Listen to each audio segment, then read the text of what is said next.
மரித்த இயேசு உயிரோடு எழுந்ததுனால பாவத்தையும் மரணத்தையும் ஜெயித்தார் என்று நிரூபிக்கப்பட்டதா? எப்படி? பாவத்தோட கூலிதான் மரணம்.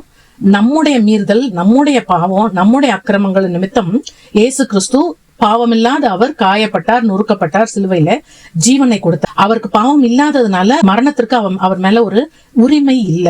பாவம் வெறுமனே நம்முடைய மனசாட்சியில உறுத்தல் மட்டும் இல்ல, அதுக்கு ஒரு மனுஷனை ஆண்டு கொள்ளக்கூடிய வல்லமையும் அதுக்கு இருக்குது. சோ இயேசு கிறிஸ்துவின் மரணம் அந்த பாவத்துடைய வல்லமை அது இனிமே நம்ம மேல அதை ஆண்டு கொள்ளாத படிக்கு அதையுமே அவர் உடைத்து போட்டார்.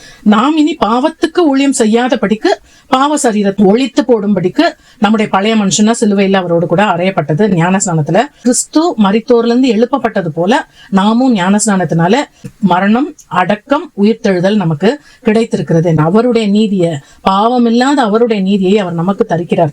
அதுதான் வேதம் சொல்கிறது. அவர் நம்முடைய பாவங்களுக்காக ஒப்பு கொடுக்கப்பட்டும் நாம் நீதிமான்கள் ஆக்கப்படுவதற்காக எழுப்பப்பட்டும் இருக்கிறார். இயேசு கிறிஸ்து மரணத்திற்கு தப்பித்தார் என்று இல்ல, மரணத்தை தோற்கடித்தார். லாசரு எல்லாம் மரித்தார், மரித்த லாசரு உயிரோட இவர் இயேசு எழுப்பினார். திருப்பியும் அந்த லாசரு ஒரு நேரம் அவர் மரித்திருப்பார். ஆனா ஜீசஸ் அப்படி கிடையாது. மரணம் இனி அவரை ஆண்டு கொள்வதில்லை. அவருடைய அந்த சரீரம் அழியாமையையும் சாவாமையையும் அது ஏற்கனவே அவர் பெற்றிருந்தது. அந்த அழியாமையையும் சாவாமையையும் ஆண்டவர் நமக்காக கொடுத்தார். மரணம் ஜெயமாக விழுங்கப்பட்டதுன்னு எழுதுனது மாதிரி அவர் அந்த மரணத்தை ஜெயமாக விழுங்கி நமக்கும் அந்த உயிர்த்தெழுதலின் மூலமாய் நாமும் மரணமே உன் கூரெங்கே, பாதாளமே உன் ஜெயம் எங்கே என்று சொல்லத்தக்கதாய் பரிகரிக்கப்படும் கடைசி சத்ருவாக மரணத்தை ஜீசஸ் அங்க ஜெயித்ததை பார்க்கிறோம். அது மாத்திரமல்ல, உயிரோடு இருக்கிற எல்லாருக்குமே என்னைக்கையோ செத்துருவோமோ அப்படின்ற ஒரு பயம் இருக்கும். ஆனா அவருடைய பிள்ளைகளுக்கு அந்த பயத்தை நீக்கினார். மாம்சமும் ரத்தமும் உடையவராய் வந்தார். எதுக்கு? அந்த மரணத்துக்கு அதிகாரியா ஒருத்தன் வந்தானே, பிசாசு. அதாவது மனுஷங்க தப்பு செஞ்சுட்டாங்க, அதனால இவங்க மரணத்திற்கு பாத்திரவான்கள்னு சொல்றதுக்காக வந்தானே, அவனை தன்னுடைய மரணத்தினாலே அழித்தார்.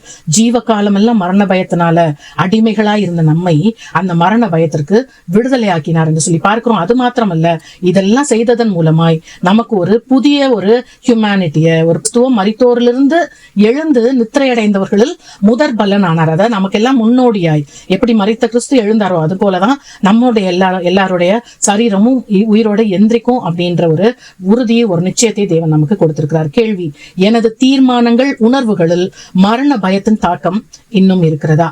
ஜெபம்: ஆண்டவரே, பாவத்தின் கூலியை நீர் முழுவதுமாய் செலுத்தி பாவத்தின் வல்லமையை உடைத்து போட்டு மரணத்தை ஜெயித்து மரண பயத்திலிருந்து எங்களை விடுதலையாக்கி அன்றைய ஒரு புதிய உயிர்த்தெழுந்த ஒரு மானுடத்திற்கு நேராய் நீங்க எங்களுக்கு அதை கேரண்டி பண்ணியிருக்கிறீங்களே ராஜா, உமக்கு நன்றி. அதற்கு பாத்திரவான்களை நடக்க உதவி செய்யுங்க. ஆமேன்.